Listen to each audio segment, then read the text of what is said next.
they grow, how do they reproduce, and what are the different kinds of food habits we have learned. Now, in today's session, we are going to learn about the feeling. Okay, what are the different senses we are going to learn and how do they breathe. I request you all to please open your textbook, page number 198.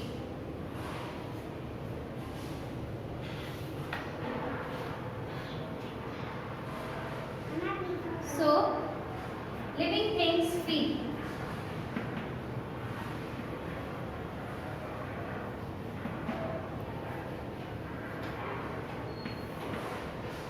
Living things feel.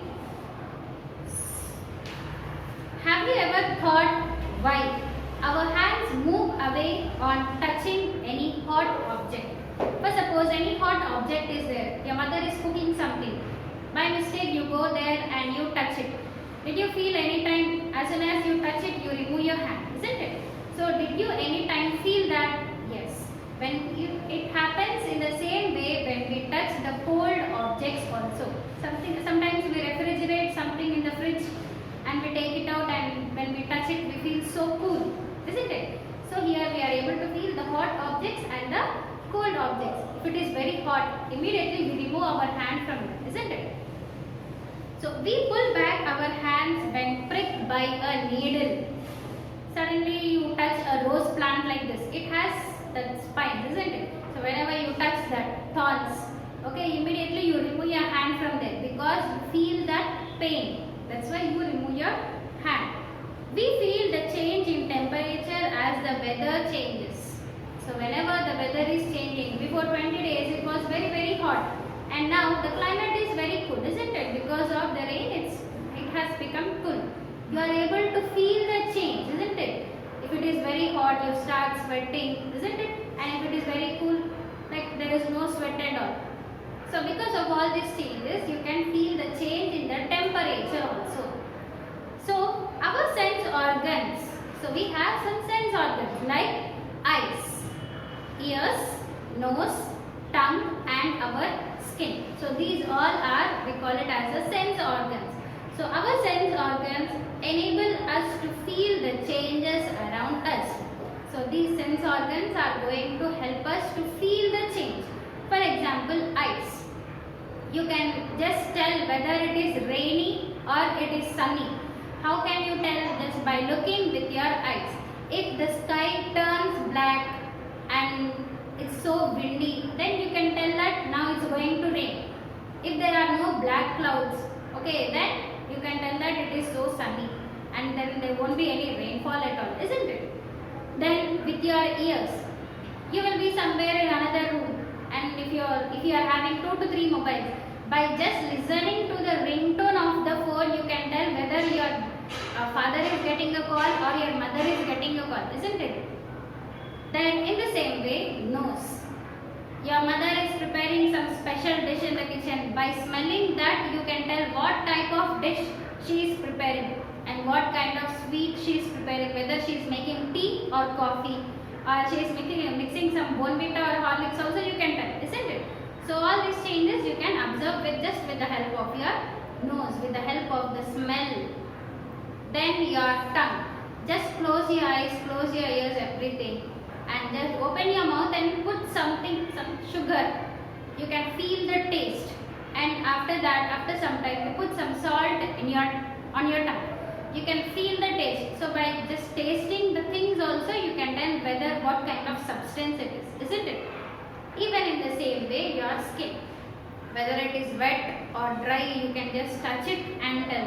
Whether you have prickles on it, you can just see it, isn't it? With the help of your hand. If you touch a smooth surface or you touch a bitter gourd vegetable, you can just palm the surface of the things and you can tell whether the surface is smooth or it is rough, isn't it? So these are the sense organs which help us to identify the things, which we can feel the things. We can identify whether it is a living or non-living or what kind of thing it is. Everything we can tell with the help of this sense organs. Though plants plants lack sense organs, they can easily feel the changes. A plant growing in poor light conditions has a tendency to grow towards sunlight. Some trees shed their leaves in autumn and again produce leaves in spring season. Even though plants do not have feelings, few plants have feelings like touch me not. Previously we have discussed, isn't it? When we touch the leaves, they are going to close their leaves like this, as I already told you. Whereas few plants, they show their feelings towards the sun. So whichever side the sun grows, like few plants, they don't get proper sunlight. So if this side the sunlight, if they get proper sunlight, they bend towards the sunlight and they grow. The same way, few plants, they shed their leaves in the autumn season, and whenever there is any rainy season or something, they again grow their new leaves. Like they change their, they feel the changes of the season and they shed their leaves and they grow into new leaves again. So this is about living things feel. Now let us learn about living things breathe.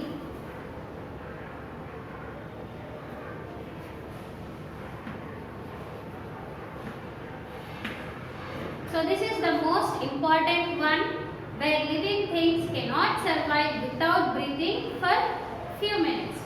Just close your nose. You can be able to sit like that for 5 seconds or 10 seconds. But after that you won't be able to sit like that, isn't it? Immediately you want to inhale the air. So this is the important characteristic of a living thing, where they cannot survive without breathing. So this is one of the most important interesting characteristic of living things that distinguishes it from non-living things. Place a hand on your chest. What did you feel? We find that our chest goes up and when we take in air, and it goes down when we expel air. So this is the most important characteristic of living thing. Non-living things cannot breathe, only living things can breathe. Now you just take your hand and put it on your chest. Whenever you breathe the air inside, your hand comes up, and whenever you just breathe out, your hand, it goes down, isn't it? So you can feel the change whenever you are breathing in and breathing out. So this entire process in taking the fresh air inside and giving out the used air is called as breathing. So whenever we are breathing a fresh air inside, and then afterwards we are going to breathe out, isn't it? So that process we call it as breathing.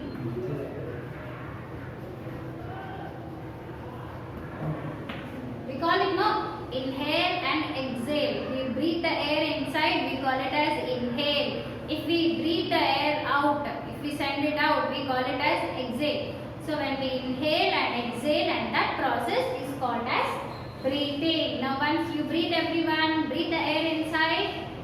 Yes, now breathe it out again. Yes, this process we call it as breathing. So all living things need air to breathe. Human beings and most of the animals breathe through their nose and lungs. Frogs breathe through their skin underwater, and plants use tiny pores in their leaves called stomata for breathing. So all the living things are going to breathe. Now how we are going to breathe? We are going to breathe with our nose. So after breathing with our nose, it enters into the lungs. See here in page 199, here he is showing the picture. So these two parts, they are called as lungs. So we are breathing through the nose, where it enters into the lungs. Then how do plants breathe? See, plants breathe through their leaves. See, this plant is having so many leaves, isn't it? So to this leaf, under its surface, they have tiny holes. Okay, this is the upper part and this is the lower part. So towards the lower part, they have tiny holes, and we call it as stomata. Okay.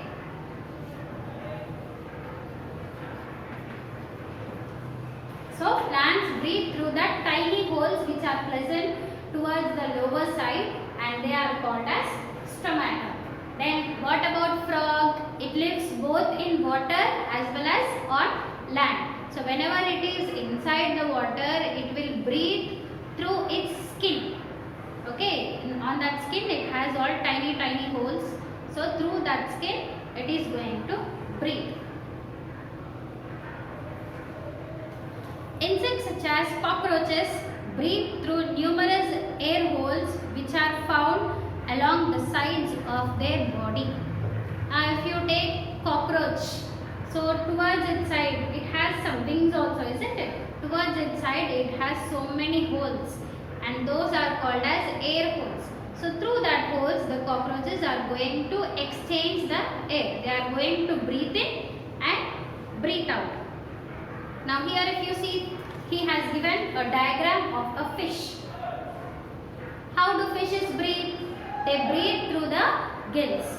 Here is a picture of human being where they breathe through the nose, it enters into the lungs. Here is a picture of a fish where they breathe through their gills. Now here is a picture of a leaf, that is plant. Plants breathe through their leaves. So on these leaves to the lower side they have small holes and we call it as stomata. So through that stomata the plants are going to breathe the air. And you all know human beings and animals, they breathe in oxygen and give out carbon dioxide, isn't it? But whereas plants, they take in carbon dioxide and they give out oxygen. Have you ever seen your books, tables or bicycles breathing? Definitely not. Non-living things do not breathe. So suppose here a toy is there. Can this toy breathe? No, it cannot breathe because it is a non-living thing. Can this auto breathe? No, it cannot breathe because it is a non-living thing. Whereas me, I am a human being, I can breathe.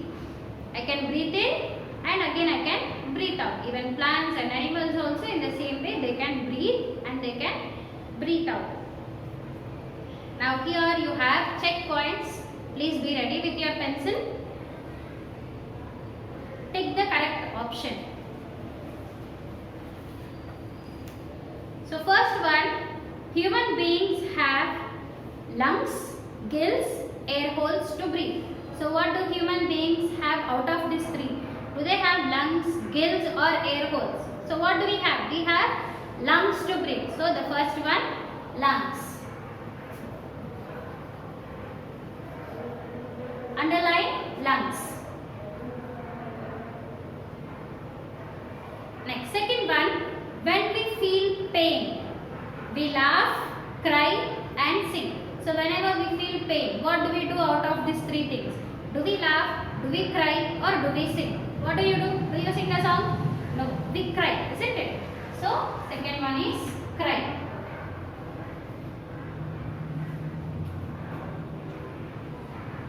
When we feel pain, we cry. Next, third one, books, animals, chairs can move themselves from one place to the other place. So he has given three options. Out of that, which one can move from one place to the other place by their own? Books, animals, chair. Yes, it is animals.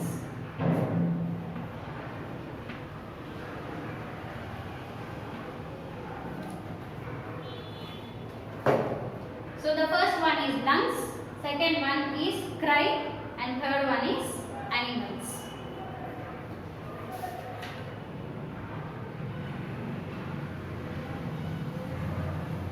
Yes, hope you all understood the lesson, and the homework for you is